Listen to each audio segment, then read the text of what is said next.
नमस्कार दोस्तों, welcome to Investify you, your guide to smarter investments. अगर आप चैनल में पहली बार आए हैं तो मैं रिक्वेस्ट करूंगा काइंडली इसको सब्सक्राइब करके रखें इस तरीके के आगे वीडियो पाने के लिए। तो आज का जो टॉपिक है दोस्तों वो डिफेंस इंडस्ट्री लेके है। तो यहाँ पे एक आर्टिकल आया है कि defence mutual funds down over 15% since last budget, all eyes on February 1 announcements. तो ये क्या बोल रहे हैं कि जब से पिछला बजट अनाउंस हुआ था उसके बाद से डिफेंस सेक्टर हम लोग को पता है दोस्तों एकदम ही अच्छा परफॉर्म नहीं किया। कुछ गिने चुने स्टॉक्स छोड़ के मैक्सिमम जो स्टॉक्स ट्रेंडिंग में थे इसका पहले जो बहुत अच्छा रिटर्न दिया था वो शेयर्स अभी एक साइडवेज मूवमेंट में आ गया है। साइडवेज टू लो मतलब बढ़ तो नहीं रहा है, या तो साइडवेज जा रहा है या थोड़ा थोड़ा गिर रहा है। तो ये क्या बोल रहा है इसका आर्टिकल में हम लोग देखते हैं कि with defence mutual funds losing over 15% since the last budget made on 3rd July 2024, the market expert believes that the government's focus in this budget will improve consumption rather than capex. Also, India's defense spending in the last 10 years has increased at a rapid pace compared to global average, so investors may wait for valuation to come down. ये क्या बोल रहे हैं दोस्तों कि हम लोग का जो इस बार का बजट होगा वो गवर्नमेंट मेनली कंजम्पशन के ऊपर फोकस करेगा, ये लोग एक्सपेक्ट कर रहे हैं, और केपेक्स में उतना स्पेंडिंग नहीं होगा। और लास्ट 10 साल से जो रैपिड पेस में डिफेंस के ऊपर खर्चा बढ़ा है तो इन्वेस्टर्स ये सलाह दे रहा है कि आप लोग थोड़ा वेट कर जाइए वैल्यूएशंस नॉर्मलाइज होने के लिए। Currently in India, consumption is showing a downtrend, so government focus during the budget likely be more on improving consumption. The Ministry of Defense recently announced 21,700 crore work clearance, emphasizing its commitment to reform the modernization. तो ये क्या बोल रहे हैं दोस्तों कि currently consumption हम लोग का कम हो रहा है बोल के कंजम्पशन में गवर्नमेंट और फोकस कर सकता है। और मिनिस्ट्री ऑफ डिफेंस रिसेंटली जो 21,700 करोड़ का वर्क क्लियरेंस का ऑर्डर निकाला था वो बेसिकली रिफॉर्म एंड मॉडर्नाइजेशन के ऊपर खर्चा होगा, जैसे रोबोटिक्स, एआई ट्रेनिंग, सिमुलेशन, ये सब में। तो पूरी डिफेंस के ऊपर फोकस ये लोग एक्सपेक्ट कर रहे हैं कि इस बजट में नहीं होगा। आगे देखते हैं दोस्तों। India's defence spending in last 10 years has increase at a rapid pace 10% to the global, मतलब ग्लोबल एवरेज जो स्पेंडिंग 3% था उसका हिसाब से इंडिया का 10% से बढ़ा है।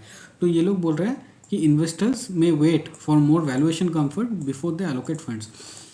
ये तो ज़रूर आप लोग भी देखे होंगे कि जितना भी डिफेंस सेक्टर के स्टॉक्स है उसका वैल्यूएशंस तो सुपर रिच हो गया था एक टाइम में। अभी फ़िलहाल जो करेक्शन आया है डिफेंस सेक्टर में उसके बाद फिर भी थोड़ा सा वैल्यूएशंस मैं कंफर्टेबल नहीं बोलूँगा, लेकिन जो पीक में चला गया था उससे तो थोड़ा नीचे आया है। बट उसमें भी मैं बोलूँगा कि दोस्तों स्टॉक स्पेसिफिक आपको देखना पड़ेगा कि कौन सा स्टॉक्स अपना ऑर्डर बुक मेंटेन कर पा रहा है, कौन सा स्टॉक वैल्यूएशंस फिर भी अपना पीआर के हिसाब से कंफर्टेबल है। तो वो बॉटम अप में आपको जाना पड़ेगा। तो अभी देखते हैं हम लोग का जो म्यूचुअल फंड्स है इंडिया का डिफेंस सेक्टर का, वो मैक्सिमम नया म्यूचुअल फंड्स है, क्योंकि डिफेंस सेक्टर जब बूम में था उस टाइम पिछला साल खाली HDFC अपना लॉन्च किया था। उसके बाद और 2-3 ETFs और म्यूचुअल फंड्स आए हैं।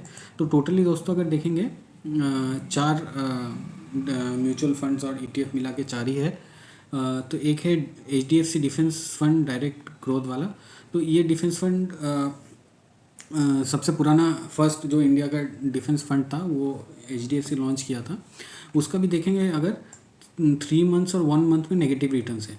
तो ये कोई भी अब देखिए इन चारों में से मोतीलाल ओसवाल, आदित्य बिरला, ग्रो निफ्टी जो भी ETF या म्यूचुअल फंड डिफेंस सेक्टर में खुला हुआ है अभी लास्ट 3 महीना है, 1 महीने से परफॉर्म नहीं कर पा रहा है। बाकी लोगों का 1 year का डेटा नहीं है। HDFC डिफेंस थोड़ा पहले सबसे पहले लिस्ट हुआ था बोल के उसका ईयरली रिटर्न फिर भी पॉजिटिव में दिख रहा है। तो अगर आप निफ्टी का डिफेंस इंडेक्स जो है उसको भी देखेंगे तो इधर अगर देखेंगे दोस्तों कि लास्ट 1 year से ये परफॉर्म अच्छा कर रहा था, बट लास्ट 6 महीना से ये लगातार एक डाउन ट्रेंड में चल रहा है। तो अभी जो बजट 2025 का एक्सपेक्टेशंस चल रहा है दोस्तों उसमें भी अगर आप देखेंगे एनालिस्ट क्या बोल रहे हैं कि defence sector aspects moderate budget, मतलब उतना भी हाई बजट नहीं, एक मॉडरेट टाइप का बजट ये लोग एक्सपेक्ट कर रहा है एमिड मॉडर्नाइजेशन नीड्स, मतलब जो पहले आर्टिकल में था कि मॉडर्नाइजेशन के ऊपर गवर्नमेंट ज़्यादा फोकस कर रहा है। अगर हम लोग दोस्तों डिफेंस सेक्टर का कंपनीज देखते हैं तो आप देखेंगे मैक्सिमम कंपनीज का बहुत हाई पी अभी भी चल रहा है। मतलब ये करेक्शन के बाद भी इसका रीच वैल्यूएशंस अभी भी है।